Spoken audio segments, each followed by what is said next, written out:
Standard 4.1, solve and find areas of right triangles.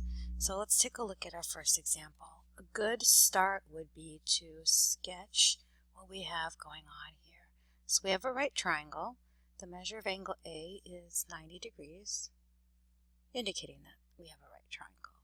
So let's put A at our right angle, and then we have two other angles. Angle B is 40 degrees, and side A, which belongs straight across from angle A, would be 12. The side across from angle B is B, and the side across from angle C is C. All right, so let's find B and C. There are two ways to do it. We can use SOHCAHTOA because it's a right triangle. So let's start with that way.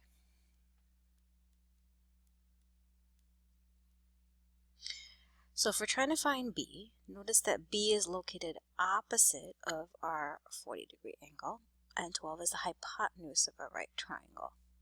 And because we're using the opposite and hypotenuse sides, O and H, that tells us that we're using the sine function. So we're going to set up our equation as sine of, we need our angle, 40 degrees, equals opposite over hypotenuse, which is B over 12. So sine of 40 equals B over 12. To solve for B, multiply both sides by 12. You're undoing that division by 12. So multiply both sides by 12. The 12s will cancel out on one side, and we're left with B equals 12 times sine 40. Now when you're using your calculator, make sure that you're in degree mode, because 40 is a degree measurement. So 12 times sine of 40 is approximately 7.7. So that's the measure of B. Now you could use Pythagorean theorem once you find B to find C because it's a right triangle.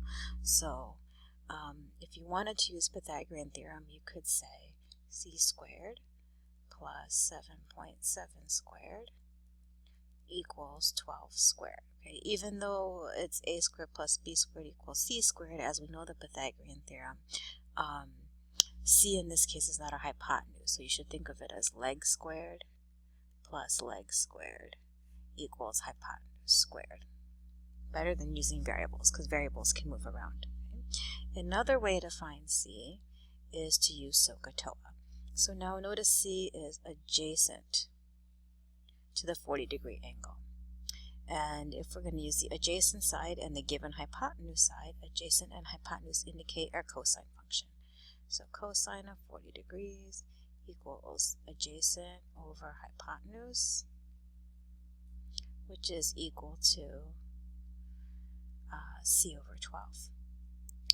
So similarly, like we did in the previous problem, multiply both sides of our equation by 12 to isolate the C. And when you do that, C is equal to 12 cosine 40, which is approximately 9.2. Now, I'll do this in a different color here. I said there were two methods.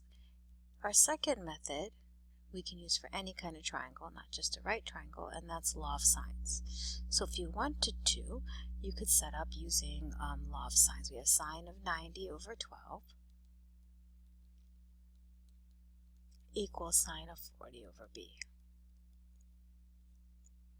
Cross multiply, so 12 times sine 40 equals B times sine 90. And divide, so 12 sine 40 divided by sine 90 equals B, and you will get B equals 7.7. And you could use law of sines also to find C. All right, our second example is a little different because now we're given a side that's not the hypotenuse. This makes it just a little bit more complicated to solve. So angle A is still 90 degrees. Angle B this time is 35 degrees. Let's write down side A and side B. Angle C is unknown. Oops, sorry, side B is known. Side B is 20. Side C is unknown. Alright, so notice A is our hypotenuse side. If we're looking at 35 degrees, 20 is our opposite side, and C would be our adjacent side. And if we're trying to find A, let's use our given, and A, the hypotenuse. Opposite over hypotenuse is sine. So sine of 35 degrees is equal to the opposite side, which is 20, over the hypotenuse side, which is A. When your variable's in the denominator, it's a little more work to solve. Multiply both sides by A, so the variable is gone from the denominator. So we get A times sine of 35 equals 20. And now we have an extra step of dividing by sine of 35 to get A. So A is 20 divided by sine of 35. In this case, A is 34.9 approximately. We can use a similar method to find C. C is adjacent and 20 is opposite, and if we're using opposite and adjacent, that's our tangent function. So tangent of 35 degrees equals the opposite side, which is 20, over the adjacent side, which is C. Similarly, we multiply both sides by C, and so C times tangent of 35 degrees equals 20. Divide both sides by tangent of 35 to get C by itself. C is equal to 20 divided by tangent of 35, which is 28.6. Just like we did in the previous problem, sorry, it's not a degree measure. Since we did, like similarly to the previous problem, if you wanted to, once you found A, you could use that and side B to find side C using the Pythagorean theorem, or you could use law of sines. The last example is different because we have only one angle. So now we have two sides and one angle. We only have angle A, which is 90. Side B is 20.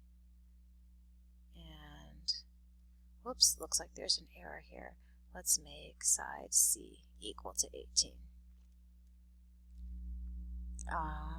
I take that back. That doesn't make sense because the hypotenuse has to be longer than the leg. Let's make side A equal to 18. Sorry, let me figure this out. So side B is 20, and then side C is 18. Here is side C. My mistake. Alright, so there's our triangle. Alright, so we need to find side A, and we need to find our angles. To find A, notice that we have 2 out of the 3 sides in our triangle, so we can use Pythagorean theorem. So leg squared plus leg squared equals hypotenuse squared. So 18 squared plus 20 squared is 724 for A squared, and A is going to be the square root of 724, which works out to approximately 26.9. So that's how we're going to find A. That's the only way to find A. You can't use law of sines here because you don't have a match. You don't have an angle and the side across from it. So Pythagorean theorem is the only way. Now let's find angle B. You could use Pythagorean theorem. You could use law of sines to find B, but let's use SOHCAHTOA. So if we want to find B, we want to use 2 other sides in our triangle. We know that 20 is opposite of B and 18 is adjacent to B. And so opposite and adjacent require using tangent. So the tangent of, let's define angle B. The tangent of angle B is equal to opposite over adjacent, or 20 over 18.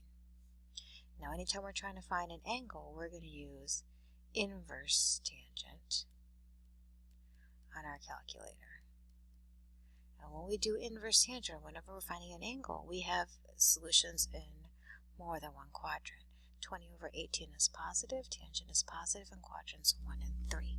So when we do inverse tangent of 20 over 18, we get about 48 degrees.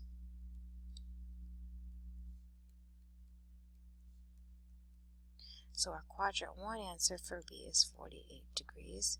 Our quadrant 2 answer for B is 180 plus 48, or 228. Now remember that the sum of the angles in a triangle is 180 degrees, so it doesn't make sense to have a 228 degree angle in our triangle. As a matter of fact, it doesn't make sense to have any angle whose measure is in quadrant 3, because that's over 180, as well as any angle in quadrant 4.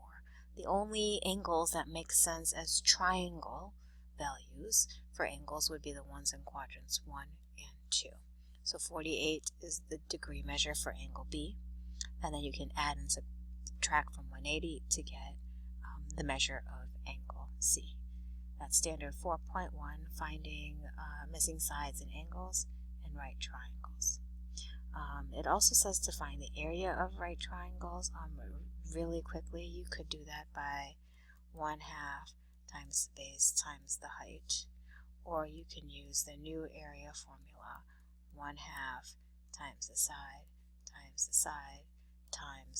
the sine of the included angle. And you can see more about area in the video on standard 4.2.